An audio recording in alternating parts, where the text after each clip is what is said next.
about that time. Hustle hard. Let's go get it.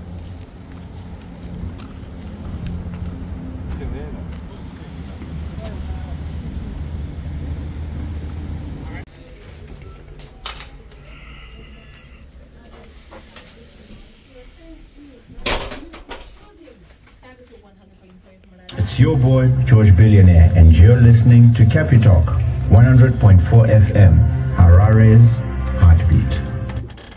It is Capital 100.4 FM Harare's Heartbeat. To those that are joining us for the first time, every Monday from 12 midday all the way until 3 p.m. we hang out right here on what we call the Pulse. And in the first hour, we get into what we call Hustle Hard with George Billionaire. Welcome, Uncle Billy. Holla, holla. It's your boy, George Billionaire. And today, our Capitan, Just Precious, is going to be flying you high.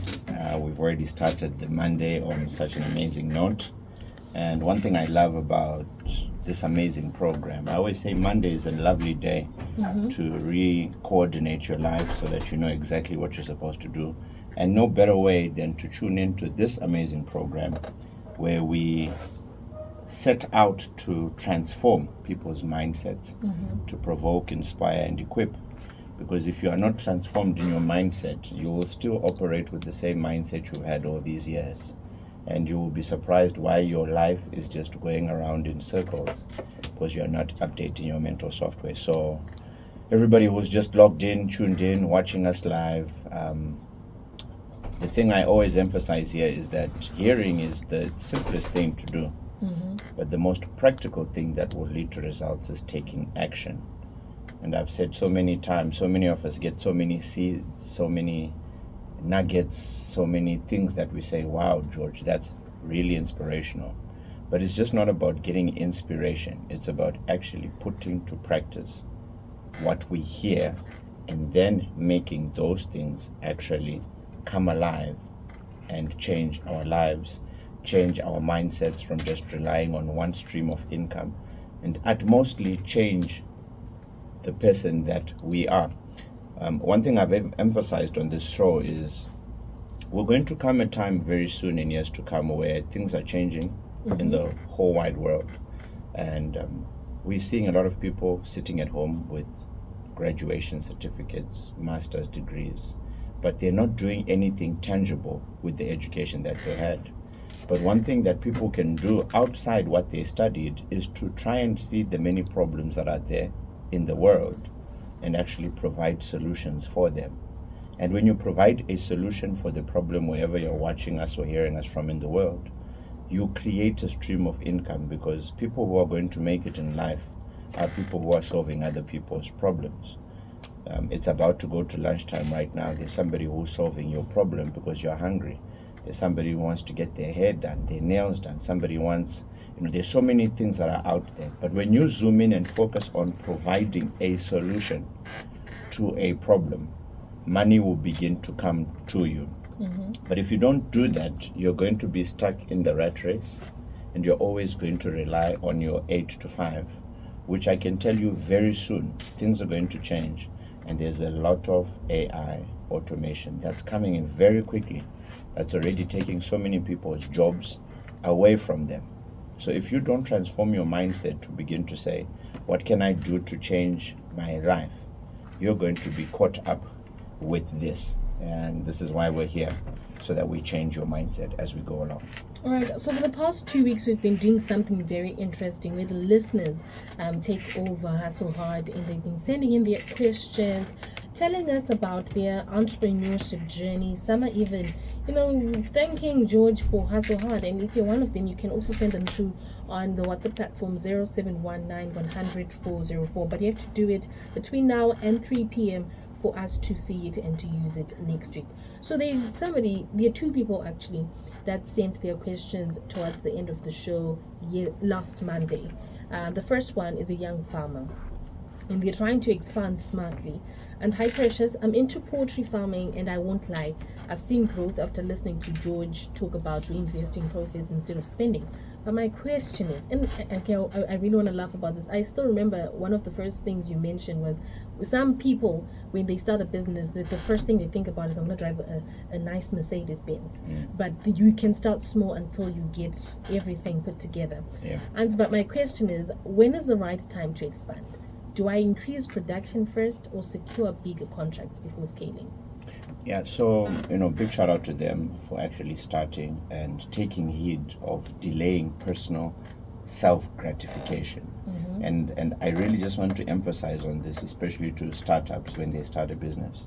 When everybody starts a business, they want to have that, I've started, I'm making money, True. I want to be seen. But what you need to do is to zoom in and focus on producing. That's a time where you don't want to be seen because you're busy. You've got friends, you've got peers, and it reminds me many years ago when I started Pro Air, many of my friends wanted us to go out, have fun, spend money. But because of the route I had decided to go, and I had mentors similar to what we're doing here on Hustle Hard, they told me, you need to disappear for some time, focus on your grind so much that after 3-4 years, that grind will be able to take care of some of your basic needs. So with most people, when they get that one order, and it's $10,000, it's $2,000, it looks like a lot of money. Don't celebrate too quick. Get that money, reinvest it, try and double up, because business has got its ups and downs. And when you get money today, it's not always going to be consistent. So you need to be very knowledgeable and wise. With air conditioning, there are busy seasons like the season we're in now, where it's very hot and everybody needs an aircon in their car, home, office, wherever. But then there's going to come a time where season is not as busy, and you need to be able to take care of your business during that season. So for him or her, whatever they're doing, I think it's so important to zoom in. Business entrepreneurship is not overnight success. This is a process of many years of you being dedicated, disciplined, consistent in what you're doing. So I love already what they've said. They're reinvesting money into the business, but don't grow too quickly. Nice and easy. Focus on where you are. Keep moving, making sure that you are making a solid profit.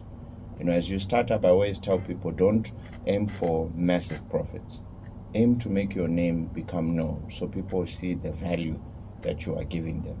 And then as you grow as well, people will now be accustomed to you and your great service delivery, that more and more people will come and support you. So it's amazing already what he's taken into note, but mine is to tell him or her to focus and keep focusing on that business. Delay personal self-gratification. Don't buy yourself that new phone. You don't need it. Don't buy yourself that... The excuse would be I need to create content for the business. No. There will come a time when your business has grown that you will then... Because you see, when you think about a phone, you're spending $1,000 on something that you're basically doing the same thing with your older phone, but it's for you to be seen. So those things are not important for growth of business. There will come a time when there's enough resources for you then to be able to do that. All right. So conclusively, we are saying whether the growth is slow, growth is growth. Growth is growth. Growth is growth. It's important for you to just stay steadfast and grow as long as you're putting in the hard work ethic and you're keeping it moving. All right. So I hope you got that one, the young farmer. Then there's one who is an entrepreneur who needs help with brand positioning. And hi Precious, I'm a photographer and business has been good, especially after I reposition my packages the way George teaches, value first, not cheap prices. But how do I move from being just a photographer to becoming a premium brand that cooperates trust? Wow, okay, so I used to be a photographer once upon a time. Are you saying that's why you're so passionate about angles? That's so I used to, on social media, it's actually called pro photography. So I actually used to take pictures. But for me, I found that there's one thing, the taking of the pictures is the easy part. So photographers will understand this. It's the editing. It's the getting the finer details, It's not just a picture you take. There's a lot of editing involved in it. And that takes a lot of time.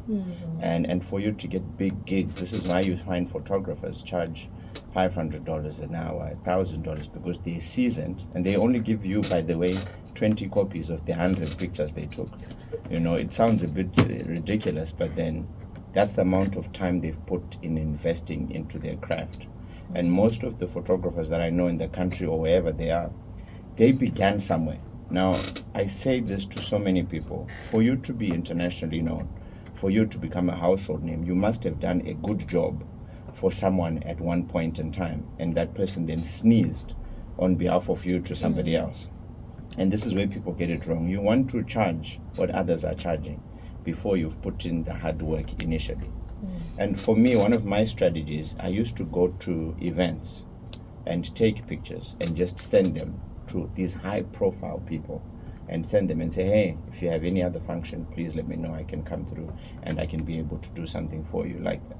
So for me, it was giving to those people for free, no charge.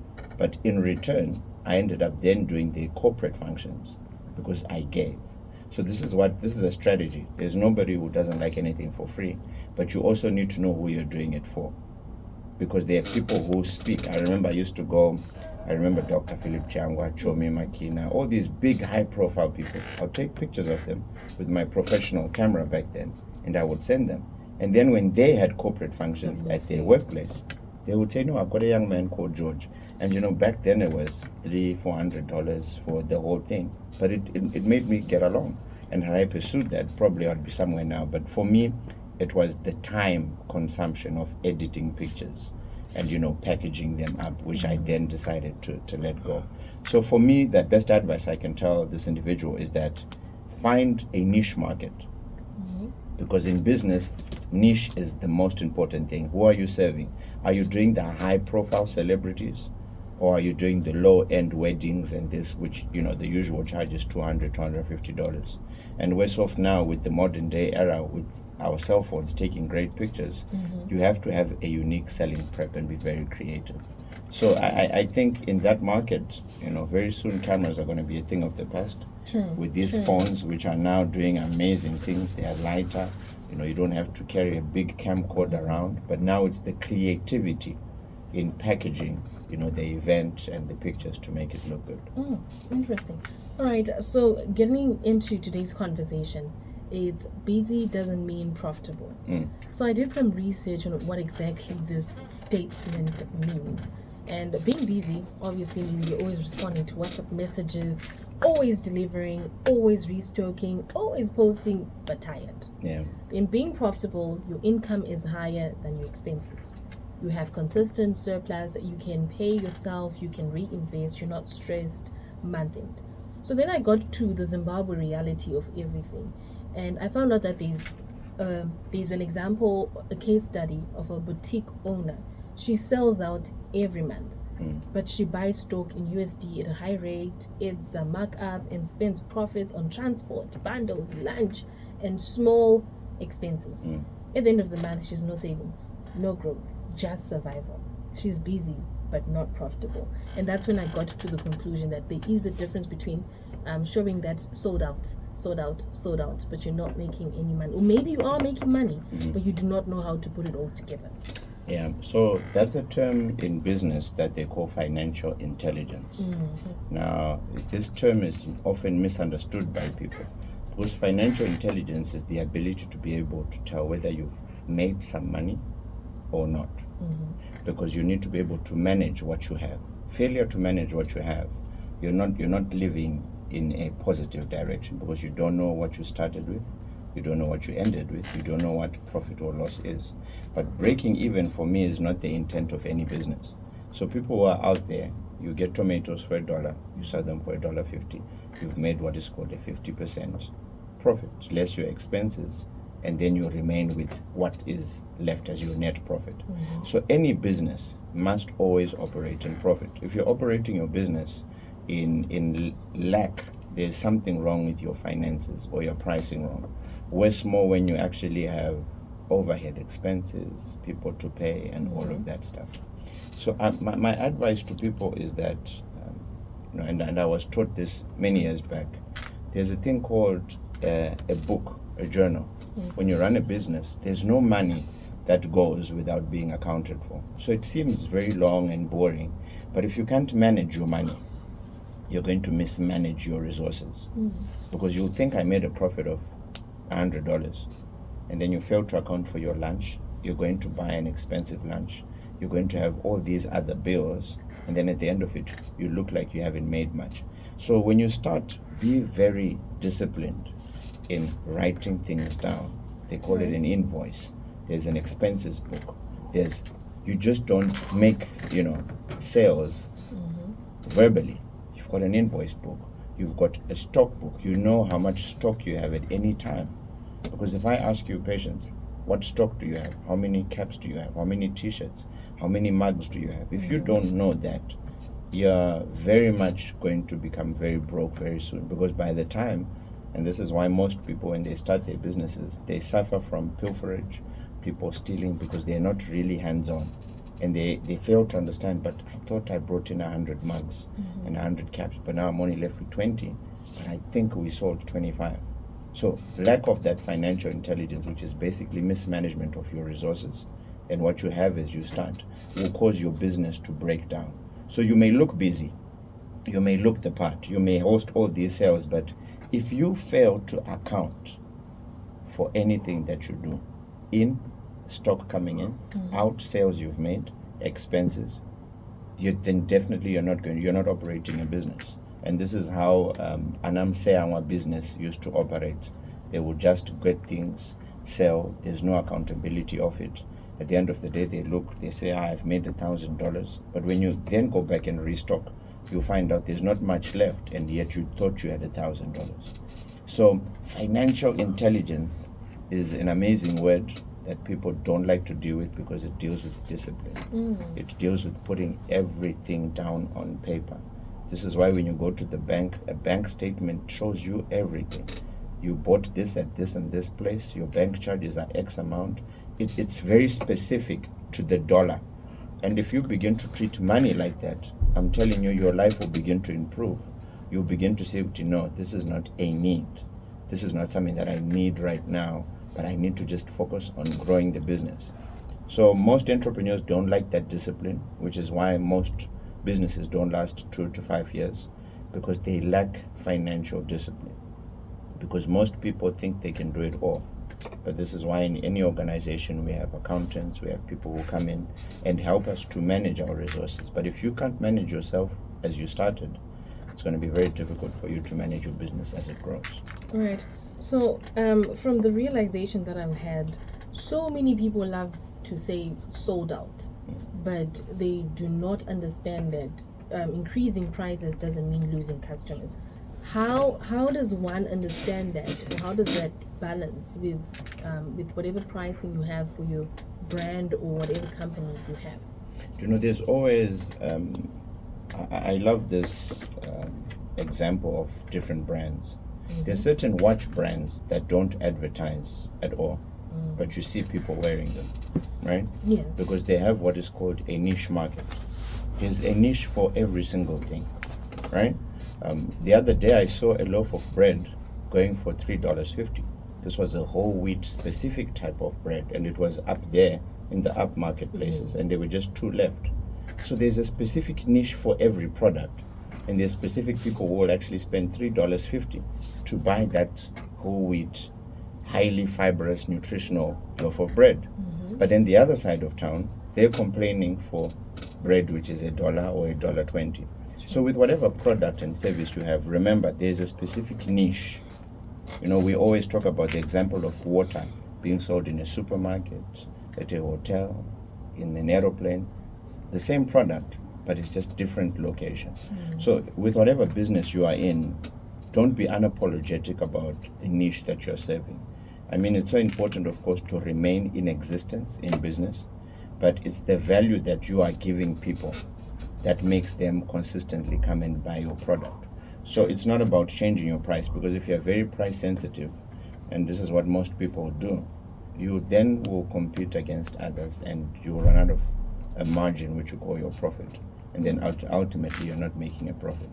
So there's so many places in town that are selling suits, selling caps, selling whatever they're selling, but then you have to have a unique selling prep that differentiates you, that you don't have to defend your pricing. This is exactly what we do. We offer this, that, and the other. That makes us unique, even though it may be the same product, but maybe it's just how you sell yourself and where you position yourself. So let's not be people who are discounting our price all the time. That does not make your business grow or to make you become profitable, but remain very strongly stanced on what you believe in and what you're offering people. And then people will come to you because of the convenience and the unique selling proposition that you have. All right, so there's a message on the WhatsApp platform. Hans, what's more dangerous, low prices or poor money management? Okay, I think both of them are dangerous. Now, for me, the most dangerous is lack of financial discipline. Wakatadza kuchengetedza mari yawawana. That's the most dangerous thing, because you will get the great sales, but wisdom tells you to reinvest into the business, manage things, and put things. But then when you're operating on low price, your margins are very low. And if it's I think when you look at service stations, for example, you'll find out their price is 1 cent or 2 cents apart. You cannot sell below cost. Once you do that, it doesn't make sense, because you have an institution to run. You've got people to pay. You've got overheads. It's totally different. So when you operate like that, you're not going to be in business long, because there are people who prefer going to a service station to buy fuel at the stipulated price than going behind the bush and getting it at 10-15 cents less. Because there, once it gets in your tank, you don't know whether it's the real petrol, you don't know what was diluted with an etc. So people like things of value. People actually compare, and they want to go within the range. So I for me, both of them are dangerous. Don't sell yourself short, and also failure to manage your resources will cause you to fail to manage your life at large. Right, it is Capital 100.4 from Harare's Heartbeat, Hustle Hard. And if you want to send any questions, do send them on 0719 100 404. All right, so this one says many people mix hustling money with personal money. Is that a beginner mistake or a poverty mindset issue? So everybody who became successful today began as a hustler. Everybody. So it's not that you stay in the hustle phase, because hustling is the initial thing. I think I've told people about the university I graduated at, which is called the University of Zimexmo, where I graduated with my faculty of hustle. And there it taught you how to hustle. It was still small money, but then you graduate to become more formal and have structure. So hustling is the beginning. That's when you are managing everything. But then you also now need to upgrade whatever it is that you're doing in regards to business by having other people who are working with you to make sure you deliver the thing that you are doing. If it's just you, I remember I've told many people that when you start a business, you're the one who's calling, you're the one following up, you're the one doing the deliveries. That's the starting stage. But if you're ultimately going to want to grow and cater for the whole of Harare or the whole of Zimbabwe or the whole of wherever you are, you have to be able to have structure. And if you don't have structure, it means you then cannot scale up, because you're going to need people to go and deliver. You have to trust your sales team who's doing what they're doing to deliver what they're supposed to. But failure then to do that will cause you to remain a hustler. And hustlers, at the end of the day, you can't remain a hustler for 5-10 years. You have to scale up, because if you remain there, you're not growing. You're just doing hand to mouth. And if you're doing hand to mouth, unfortunately, it's not going to be something that lives long after you. The moment you drop down and go, business is affected. And I think that's one of the greatest challenges with many of us, because we want to hold on to what we are doing so much, but we need to empower and delegate and show the people who work with us how we want things done. Once you do that, then the business can operate without you being there, which is the ultimate goal. But if you are the one who knows A to Z about everything and you're not willing to delegate, your business will die like the ones we have seen many years. Everything died off.